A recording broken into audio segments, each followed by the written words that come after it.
Bonjour à tous et bienvenue dans l'Héroïque. Aujourd'hui, nouvelle vidéo. Le tournoi est fini. Le tournoi où on était 80 joueurs. Alors, à votre avis, je le balance ou je le garde? Je vais le garder. Alors, ça n'a pas été aussi bien que j'aurais voulu, mais voilà. Donc, je vais vous énumérer un petit peu. Cette vidéo sera très courte, hein, c'est pour vous expliquer un peu mon tournoi. En plus, à chaud, là, je suis le soir même, là, après le tournoi, pour vous débriefer ça. Il fallait que je débriefe ça à chaud avec vous. Et évidemment, à la fin de la vidéo, on va ouvrir aussi les petits boosters que j'ai reçus. Ah, pas beaucoup, hein, malheureusement. Donc, on était donc 80 joueurs, plus ou moins, à la Mugiwara partie 2, qui se déroulait au Sot Games de Bois de Villers, et j'avais décidé d'aller avec mon Kiddy Luffy vert rouge, donc le Luffy Turtle, comme il est surnommé. Parce que, comme je vous ai expliqué dans ma vidéo précédente qui expliquait le deck, n'hésitez pas à aller la voir évidemment avant de voir le débrief du tournoi, c'est un deck assez défensif qui peut engager jusqu'à 5 dons pour donner à chaque fois plus de 1000 pour pouvoir se défendre. C'est un deck que je traîne depuis quelques temps, que j'adore, vraiment. Hein. Bon, je sais que pas beaucoup de gens aiment bien jouer contre. Mais ça, c'est dans One Piece, les gens aiment pas jouer contre les autres decks, en fait. Hein. Donc, mais moi, j'aime vraiment jouer ce deck-là. Comment ça s'est passé? Mais je vais déjà vous donner les points positifs et les points négatifs, d'après moi, du tournoi Mugiwara. Déjà, ben, les points positifs, ben, l'accueil, franchement, c'était vraiment chouette de revoir des potes et tout ça. Même si c'était mon premier gros tournoi, c'était vraiment cool. Les péris, on n'a pas eu tellement de retard que ça. Franchement, au début, oui, il y a eu un quart d'heure de retard avant de commencer, mais j'ai déjà vu tellement pire pour autant de joueurs. Et franchement, ça tournait bien, ça tournait bien. Qu'est-ce qu'il y a d'autre comme point positif? Donc le regard général était vraiment top. Les sandwichs, donc ils proposaient des sandwichs qui font feu eux-mêmes, qu'ils ont fait eux-mêmes, excusez-moi, à 4 euros, ce qui n'était pas cher. On avait un beau sandwich.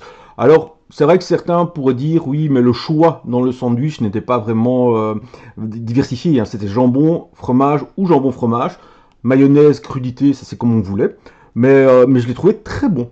En fait, voilà, donc je l'ai pris en plus après. Donc après que tout le monde ait fait ses commandes et tout ça, je suis venu voir au moment où tout le monde avait fini de manger son sandwich. Ah, excusez-moi, est-ce qu'il vous en reste un? Et franchement, ils avaient du rhum en plus. Donc vraiment, ça c'était vraiment très bien. Ils vendaient des petits goodies de la team. Bah, pour ceux qui aimaient bien, pour soutenir la team, c'était vraiment top aussi. Donc voilà. Mes adversaires ont été tous les 6 vraiment très chouettes. J'ai eu aucun problème avec mes adversaires. Les points négatifs maintenant. Moi, moi-même, à partir de la ronde, je vous dis pas de bêtises, j'étais en 3, donc à partir de la ronde 4, et je vais dire que c'est la ronde 5 que j'ai commencé à tomber. Donc moi, je vais pas vraiment, voilà quoi, c'est pas vraiment top. Qu'est-ce qu'il y avait d'autre? Je venais de m'en souvenir d'un, et là je l'ai déjà perdu. Donc voilà, donc il y avait qu'est-ce qu'il y avait d'autre encore? La diversité des decks, ça allait, franchement, faut pas mettre ça dans les négatifs, hein, dans les positifs, je trouvais ça cool. Ben voilà, donc plus ou moins satisfait du tournoi. Voilà. Il y avait un stream aussi, donc je suis passé en premier dans le stream. Ça c'était vraiment marrant. Et ils m'ont aussi donné une place à 6, toujours à la même place, qui est pratique pour moi, hein, pour pas trop devoir me balader et tout ça. Donc très content, voilà. Le tournoi en lui-même, peut-être top, on a fini tôt. Ah oui, voilà. Mais le deuxième point négatif, mais ça, je le dis tout de suite, l'organe n'y peut rien, c'est les règles Bandai. Mais quand tu as un nombre de joueurs, et que tu annonces dans le règlement, dans le truc, un certain nombre de rondes. Donc ici, en l'occurrence, on était donc 80, on a fait 7 rondes. Enfin, on devait faire 7 rondes. Bandai instaure la règle du perfect. C'est-à-dire que si, à la fin d'une des rondes, un joueur est le seul en perfect, donc en X0, le tournoi s'arrête et on fait le top 8. Et donc là, le tournoi s'est terminé à la 6ème ronde au lieu de la 7ème ronde. Et je trouve cette règle totalement débile. On annonce un nombre de rondes, ça doit être ce nombre de rondes-là. parce que quelqu'un qui peut avoir loupé un match ou deux, ben, peut se rattraper sur les autres et ça peut le permettre de se qualifier à la dernière. Ça peut changer les places, vu qu'il y avait quand même les 21 places à avoir les 21 premiers à avoir des lots et tout ça. Donc je trouve cette règle de Bandai, hein, je le rajoute, c'est rien à voir avec les organisateurs de Bandai, totalement absurde. Et c'est pour tous les tournois que vous faites un tournoi à 8 joueurs le dimanche ou un tournoi de 80 joueurs, c'est la même règle. Dès qu'il y a un perfect, ça s'arrête. Je trouve ça d'une débilité profonde. Bref, ça c'était les 2 points négatifs. Tout le reste, franchement, était positif. Le magasin était accueillant. Bon, il faisait chaud. Oui, mais ça, c'est normal. Hein, il faisait bon aujourd'hui et on était quand même 80 joueurs, donc c'est pas la faute du magasin en lui-même. Hein. Donc il y avait de quoi boire. Voilà. Tout était bien. On va passer à ce qui est moins bien, donc à mes résultats, à mes parties. Première partie filmée, vous pouvez aller voir sur la retransmission sur YouTube des Mugiwara TV. Je tombe contre un bon joueur. On me dit que c'est un bon joueur qui joue Luffy ST29, donc Luffy jaune. Vous pourrez aller voir la partie. La partie est super chouette. Franchement, je gère son board. Je gère ses points de vie. Je sais comment jouer contre jaune. Il n'y a aucun problème. Il a plus que 1 ou 2 PV, 2 PV. Je sais que son dernier PV est l'event jaune qui me dit que quand vous le montrez et qu'il est le dernier, qu'il n'y a pas d'autre PV derrière, vous remettez un PV. Donc je calcule tout, le nombre d'attaques, tout est nickel. Je le fais. Il défend comme il pouvait. Puis donc je sais qu'il va jouer. Donc il va faire son event. Il va me rester une attaque ou 2. Donc ça peut aller. Mais et il retourne. Donc l'event qui met à la poubelle et il remet un point de vie. Je me dis c'est nickel. Il me reste 2 attaques. Ça va passer crème. J'attaque. Donc il sait plus défendre, plus rien. Il fait ok, tant pis, je prends. Et il repioche l'event. Donc en fait, quand il a mis la carte, par chance, c'était de nouveau un event. Et du coup, mon attaque, je n'attaque pas la dernière. Du coup, lui, il peut attaquer à la fin. Je me défends avec mes dons.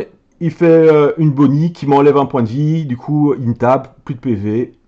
Mais malheureusement, il m'a sur ce tour-là. Donc voilà, il le reconnaît, on l'entend dans le live que le double event l'a totalement sauvé, hein, la chance d'avoir ce double event. Voilà, donc je perds la première, mais je reste confiant. Je me dis, voilà, j'ai super bien joué, j'ai maîtrisé cette partie et tout. Donc voilà, la chance, ça arrive, hein, ça reste un jeu de cartes. Donc j'ai aucun problème avec ça. La partie était super sympa, on a rigolé et tout, c'était vraiment top. Deuxième partie. Je joue contre un Ace. J'hésitais entre Ace et l'autre, mais c'est le Ace. Très sympathique, hein, l'adversaire arrive et tout ça. Il me dit voilà, je connais pas encore trop mon deck, je le connais, mais voilà, je vois qu'il n'y a pas de souci.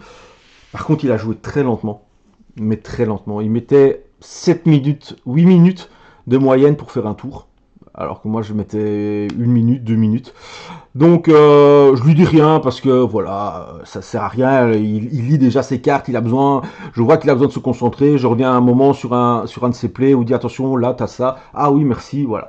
Aucun souci. Donc j'ai l'avantage. Hein. Il a plus qu'un peu de point de vie. Il me reste 3-4 points de vie. Donc on va arriver au time. Je me dis même sans ça, je parviens à gérer. Il n'y a pas de souci. Finalement, je parviens à gagner le match au moment où ils disent time. Donc on était au premier round du time, hein, je pense. Donc je parviens quand même à gagner grâce au fait que je puisse engager ces bloqueurs. Du coup, il ne sait plus rien faire. Et voilà. Donc Ace est un match-up dur, mais c'est un match-up positif pour moi. Voilà. Ça doit être du 60 pour moi. Donc voilà, je suis content. 1-1.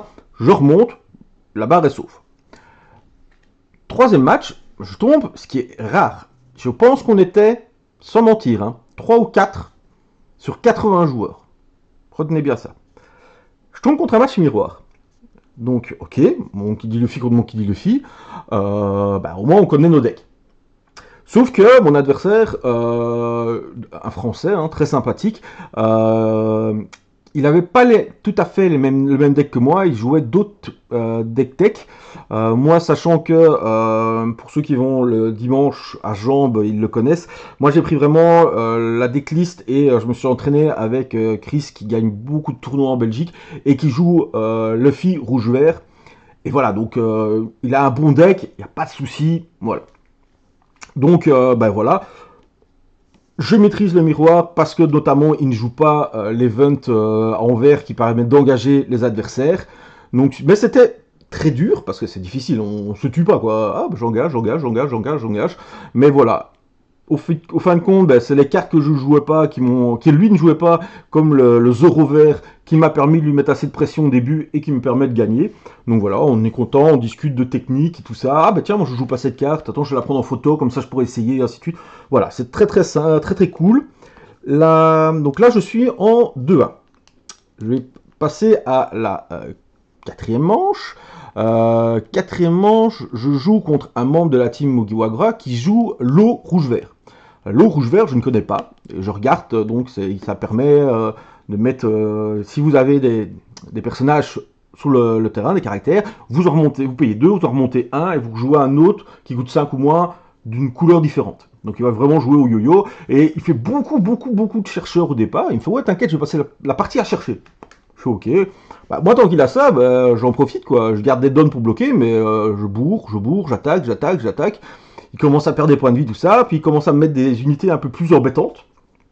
Mais, et je sais pas, je le sens que il est pas content de ses recherches, et je sens que ça va pas dans sa main, et parce que je vois qu'il prend des grosses créatures, mais quand il a 8 de ressources, il la joue pas. Je vois qu'il joue un autre chercheur. Je me dis, Du coup, à un moment, comme on dit, je prends mes corones, et je lui fais une énorme attaque avec tout ce que j'ai, et il s'attendait pas que je tourne tout d'un coup en full aggro, et effectivement il avait beaucoup de briques en main, donc des briques c'est des cartes qui ne peuvent pas défendre, et je passe à travers, et je le bats. Là je suis en 3-1, je commence un peu à rêver, vous voyez. Oh, pas rêver du top 8, hein, voilà, je vous dis, voilà, j'annonce, mon objectif secret était le top 16. Je voulais le top 16, voilà. Donc j'arrive à 3-1, et arrive le 5e match. Qui s'assit en face de moi? Chris, avec son deck rouge-vert Luffy. Je vous rappelle, on devait être 4 dans tout le tournoi, hein, sur 80 joueurs. Donc là, je stresse. Parce que pour moi, c'est de ce que je connais, et là, il y avait eu la fine fleur qui était là, pour moi, c'est un des tout meilleurs joueurs belges. J'ai jamais gagné contre lui, le dimanche à Jambes, donc voilà, je stresse un peu. On commence, il fait pas des bons chercheurs.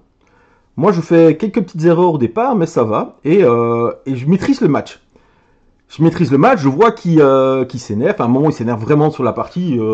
Voilà, ça a amené un petit côté tendu à la partie, alors que bah, y a rien, quoi. Mais c'est juste que comme il s'énervait fort, ben voilà, moi ça m'a stressé un peu.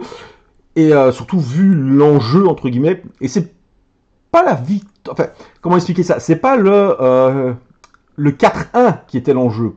C'était de pouvoir arriver à battre Chris, qui pour moi était l'enjeu. Et je suppose que Chris, si tu vois la vidéo, n'hésite pas à mettre un commentaire pour voir ton ressenti. C'était aussi déjà de pas bien piocher ce qu'il voulait. Hein. Il piochait aucun Luffy, pourtant il allait chercher. Et la seule fois où il fait un chercheur où il trouve des Luffy, il y en avait 3 dedans. Et aussi le fait de perdre contre quelqu'un, il m'a appris à jouer Luffy, il m'a montré, et il m'a fait tester. Enfin, tu vois, c'est aussi ça, ouais, je l'ai entraîné, et puis si je perds contre lui, c'est un peu chiant, surtout que à 2 défaites, on sort du tournoi. On sort du top 8, donc voilà. Et ce stress faisant, je sais pas ce qui m'est arrivé. J'avais un board de fou, et au lieu de faire des attaques répétées en boostant les petits et tout, je me suis dit, il a presque plus de PV, je serais passé, j'aurais gagné. Et je sais pas ce qui est arrivé, et je sais pas, je calcule, et puis je fais, si je fais ça, il peut pas me bloquer, et je mets tout sur mon Zoro à 9, et je fais une attaque à 16 000, il fait, ok, il prend un PV, je refais une attaque à 16 000, il prend un PV, je refais une attaque à 16 000, il prend un PV, donc là, il a plus de PV, et là, je me rends compte qu'il a encore tous ses dons, donc c'est 5 dons, donc c'est plus 10 000, et moi, j'ai plus que 2 attaques une attaque à 6 000, une attaque à 5 000. Voilà. J'ai plus de dons. Je vais en regresser 2, mais j'ai pas mis de dons sur mon leader. Parce que j'en ai plus. Et là, je me dis, mais qu'est-ce que t'as foutu? Et j'ai perdu. Parce qu'en lui donnant la main, je lui dis ça à toi, et en fait, il attaque, et j'ai rien pour me défendre, en fait. Et du coup, je perds mes 3 derniers PV. Je sais pas ce qui s'est passé. C'est le stress, c'est l'enjeu, c'est l'accumulation. Pourtant, c'est pas mes premiers gros tournois, hein, je vais dire. J'en ai déjà fait dans d'autres jeux, mais ouais, c'était voilà, j'ai complètement foiré mon match. Chris me dit, bah on refait le dernier tour. Je fais non, c'est tant pis, c'est voilà, c'est comme ça. Je fais le con, je fais le con. Et je perds. Du coup, je passe à 3-2. Et du coup, ben, partie suivante qui sera la dernière, parce qu'on va arriver à ce fameux quelqu'un qui sera le seul en 6-0. Je rejoue contre aussi quelqu'un de la Bouguer Quadra Team, très très sympa. D'ailleurs, je tiens à m'excuser parce que j'étais pas dans la meilleure de ma forme pour jouer cette partie. Donc voilà, je sais pas s'il va regarder, mais en tout cas, je tiens à m'excuser auprès de lui. Et j'ai très mal joué, tout simplement. J'étais pas dans ma partie, j'ai fait n'importe quoi et finalement, ben voilà, lui jouait Nami, il jouait bien Nami et tout, donc à un moment j'attaque avec une unité, il me fait c'est fort quand même hein, pour attaquer quand on vient de la mettre en jeu. Je fais, ah oui, je suis désolé et tout ça. Bon, 2 minutes après, c'est lui qui fait l'erreur, mais voilà, mais voilà, il a essayé de détendre l'atmosphère, j'y suis pas arrivé. Et là, je perds uniquement parce que la partie avant m'est restée dedans, c'est tout. Donc voilà, je finis donc à 3-3, ce qui est pas terrible. Hein. Je fais 33e sur 80, ce qui est encore moins terrible. Moralité, je sais que je peux y arriver. Franchement, j'ai le niveau. Peut-être pas pour le top 8, mais pour le top 16, j'ai le niveau. Franchement.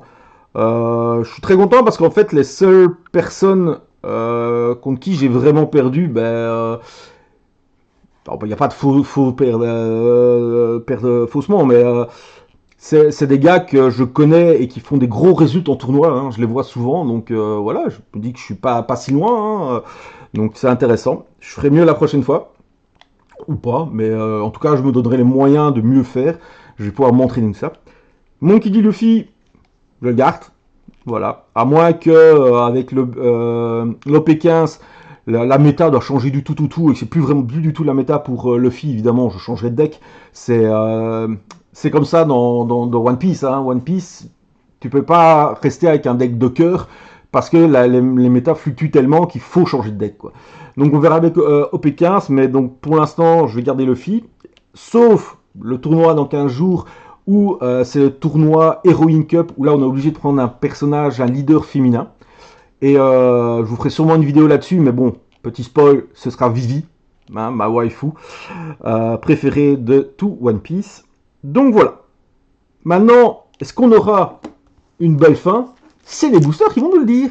Donc voilà, donc tout le monde avait un booster EB3, EB03, 2 boosters OP14 et 3 petits boosters de tournoi. On va commencer par ceux-là, c'est ceux qui a le moins d'intérêt, sauf si c'est des winners évidemment. Voilà, sinon c'est juste des alternatives de cartes communes qui peuvent être... C'est toujours trop intéressant parce que c'est des jolis. Hein. Donc là par exemple j'ai Tony Chopper. Voilà. Pour un petit deck animal, c'est pas mal. Ici on va avoir... Hop là. On va avoir Kozuki Momonosuke. Momonosuke. Allez, on s'en fout de ces règles, mais... Voilà, on vous le montre en joli. Kozuki Momonosuke. Ah, j'arrive à le dire vite pour une fois. Hop. Ah. Voilà. Hop. Et ici, attention, ce sera Rebecca. Rebecca. À mon avis, elle va bientôt revenir, elle. Bon, ça c'était évidemment ceux qu'on ne cherchait rien dedans. On garde le B03 pour la fin. On va commencer par l'OP14. Est-ce qu'on est rouge déjà derrière hein? Non, donc pas de leader alt. Est-ce qu'on a droit à une SP? Une SP bois? On en a eu 2, on peut en avoir une 3e. Alors, le Shiryu de la pluie. Ce qui est marrant parce que je suis en train de regarder de nouveau les Chevaliers du Zodiac, moi. Donc Shiryu, c'est pas vraiment de la pluie. Allez. C'est pas possible. Ah, voilà. Voilà. Alors, le Shiryu de la pluie. On va avoir les Spider-Mice, la Grand Magnon, Isho, Bullet String, Kozuki Sukiyaki, le Bird Neptunian, Bartolomeo, Amazon Lily, Marguerite. Ah ouais. Derrière, on va avoir Mr. Five. Derrière, on va avoir une rare avec Eleclo. Très bonne rare, hein, puisque cette brave carotte revient devant. Et alors, est-ce qu'on va avoir une tuerie? Non, une rare, Vergo. Ah, berk. Ah, dès que Doflamingo, c'est assez puissant. Bon, je casse un peu le suspense. Déjà, n'oubliez pas qu'on est sur ma chaîne, donc les hits, voilà. Et deux, il y a beaucoup de gens qui ont eu des hits à côté de moi. Moi, j'ai voulu les garder pour vous, mais quand je voyais ce qu'ouvraient les gens, je suis là. Ryuma, Isho, Sashi Pingouin, Anyabal, Mr. Four, Strive to Surpass Me, Rhinoceros Zoro, Mr. Nine, I Never Bother to Remember the Face of Trash. Un leader Gecko Moria. Alors, on peut avoir des choses même après un leader. Hein. Donc, on va avoir encore une Unko, Kuzuki Oden, une rare, Sugar, et derrière, on va avoir, eh ben non, une rare, Arflong. Donc, on a joliment rien du tout dans ces deux boosters. Est-ce que le B03 va pouvoir relever? On va voir ça. Croisez les doigts pour moi, les amis. Alors, déjà pas de leader alt. Ouf. Je me demande si c'est pas un leader, celui-là. Un pack à leader? Non. Ah, cette brave Kaya. Kaya. Pas mal. Hein. Ah, l'illustration est très jolie, je trouve. Alors, Black Maria. Camille. Makino. Moi, si j'ai une SR Nami ou Robin, moi ça me va. Hein. You. Isolon Flow. Standalone. Charlotte Flompé. Nico Robin, mais c'est pas de celle-là que je parlais. Kozuki Iori. Allez, derrière, on va avoir la rare qui sera Charlotte Pudding. Et attention. Et non, encore une rare avec Shirahoshi. Voilà, c'était tout pour cette vidéo, pour le débrief. Un énorme merci de nouveau à la team Mugiwagra qui a organisé un super tournoi. Je serai là à l'édition numéro 3, puisque c'était l'édition numéro 2. Donc voilà les amis, si vous voulez plus de débriefs, plus de vidéos, plus de fun entre nous, n'hésitez pas à mettre le petit pouce bleu et à vous abonner. Donc petit pouce vers le haut, hein. Et un abonnement, ça ferait toujours plaisir, et comme ça on pourra encore augmenter plus loin la chaîne et faire plus de choses. Je vous dis à bientôt, et surtout, amusez-vous!